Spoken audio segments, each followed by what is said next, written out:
Hello, seventh grade. Oh my gosh, Itomi Gonzalez, Esmeralda Padilla Nuno.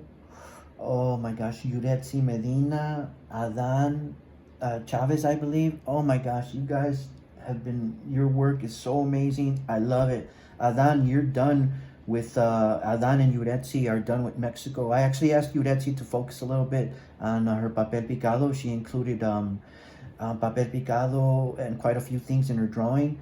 And it was beautiful. I'll accept it. Ideally, I wanted you to draw Mexico as it appears on the map, and then your things within it, your articles or things from Mexico within it. But it's beautiful, Yuretsi. And as far as I'm concerned, if you're happy with the drawing, I mean, gosh, it's great. Again, I was expecting an outline of Mexico, but I'm not going to make you redraw it after you put so much time and effort into it. And if memory serves, Yuretsi and Adan have been using Google Draw or a feature on Google Classroom to draw. So awesome job. I'm not going to make you redraw it after, I know how difficult it is to draw with the mouse.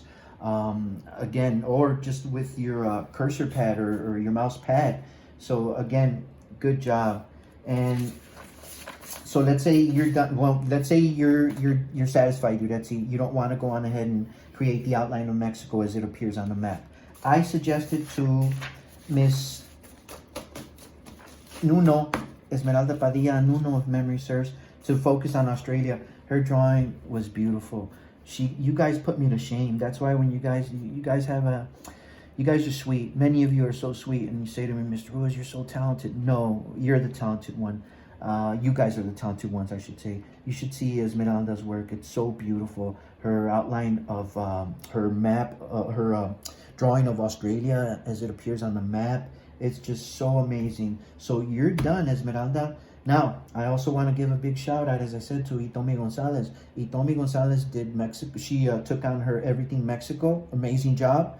And then she took on Egypt, which was so amazing, and she took it upon herself. She said, well, I imagine she must have said to herself, well, I'm just going to take on Egypt. So I love it.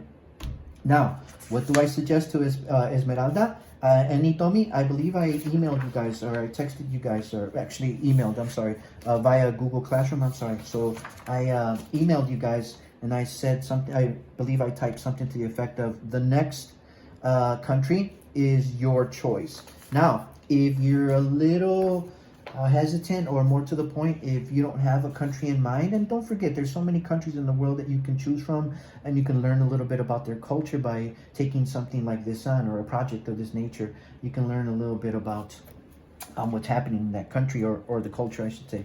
So if you guys have no idea in terms of what you're going to do next, I suggest that you take on Papua New Guinea. Now, Papua New Guinea is like, as is Australia for me, it's something that has fascinated me ever since I was a little boy. Yes, believe it or not, ever since I was a little boy, there were countries or the names of countries that would just fascinate me. And I believe as a young boy, if memory serves, I don't know why I was so fascinated, guys. I was so fascinated with Australia. And maybe that's one of the reasons, or the main reason rather, why I chose to have something the likes of an Australia project. And that's actually something I've done with 7th grade, guys. And it's just called Australian Aboriginal Art. And my thanks again to Esmeralda Padilla Nuno for completing the project, for taking my advice, or more to the point, for completing the assignment, taking my suggestion, and then doing an amazing job with it. And I'm so proud of you guys. You don't have me there to guide you or to make the occasional suggestions. So I just want to say I'm so proud of you guys. So keep up the good work. And Itomi, thank you to your dad thank you Stitch Marine for turning in the work, for helping making sure that your kids are turning in the work. So my respect, and keep up the good work, guys. So very haphazard map of Papua New Guinea. Now, this is considered Indonesia.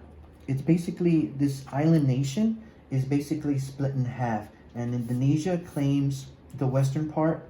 And here we have Papua New Guinea. And again, this is one of the nations that fascinated me. Now, if memory serves, and it's been a long time, guys. I remember watching documentaries about Papua New Guinea. documentaries in particular, or should I say in general, and in particular, I once saw a documentary on Papua New Guinea, and I was fascinated, guys. And one of the reasons why I was fascinated was what I was fascinated to learn that in Papua New Guinea, and I don't think it's done very often these days, or maybe it's a thing of the past, but in Papua New Guinea, there was a time, guys, when they lived in houses. When, again, they lived in houses, and I was fascinated to see how they would have the hearth or the fire, the little fireplace that they used for warmth and to cook, and within their little thatched huts. And they would use wood and different types of grasses, I would imagine, and leaves to build their huts within the trees. So again, it's something that I found just to be so amazing. And as I said, guys, to this day, it's a culture that fascinates me. And so what I'm drawing is I'm drawing these little thatched huts, guys, okay? Basically, these little houses made of different types of leaves and branches and such. So again, one of the things that fascinates, and they have, of course, birds of paradise. But I would go with Papua New Guinea. And something else that I would comment on is something very, very sad that's happening in this region. So what do I mean by something very sad that's happening in this region? Well, like many places around the world, guys, many of the countries are allowing loggers to basically cut down the trees. So a logger is, of course, someone that makes a living cutting down trees. And I know that we need paper for furniture, for, I'm sorry, I meant to say wood. I know that we need wood for things like furniture, building houses. But unfortunately, many times these loggers are unchecked. In other words, they basically answer to no one. There's no one making sure that they never leave their designated tracts, so the areas where they are allowed to cut wood. And what's happening is they're destroying the habitats of many, many animals. And of course, the animals are suffering because they no longer have a place to live. So one of the good things about Papua New Guinea is that it has a very, very strict or very stringent, very strict rules and regulations when it comes to logging. And what's happening to their neighbors, or their neighbors to the west, rather, what's happening in Indonesia is very stark in comparison. It's such a difference there. It's so sad what's happening there, because Indonesia is allowing these loggers to go unchecked, to basically do whatever they want to and answer to no one. Their forests are being depleted at an alarming rate. It's scary, guys. Again, so what's happening? I understand, as I said, that people need wood. I understand that people need paper. I understand that trees are used for many other products other than than paper. But again, what's happening is that the environment is being destroyed. And when you look at when you look at a satellite image of the two, Indonesia is basically now brown because of the exposed and eroding soil, and Papua New Guinea is still green, verdant, lush. So if you guys would like to take something on, I think this would be a good thing to learn in terms of environmentalism and also culture. So Itomi, if you don't have a country in mind, Papua New Guinea.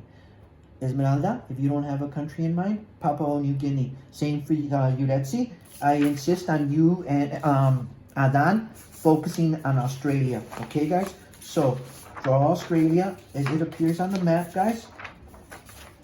And you're free to draw things within it. And look at I believe I mentioned Aboriginal symbols in the previous video. So look up the Aboriginal symbols. And of course, this symbol means woman. This is male. This is a boomerang. Emu tracks. An emu is basically Australia's version of an ostrich. I believe I mentioned that. And this is a gathering. And there's symbols for water holes and things of that nature. Australian Aboriginal art or culture is something that has continuously existed for some believe close to 50,000 years. It was basically unbroken until, of course, the English arrived.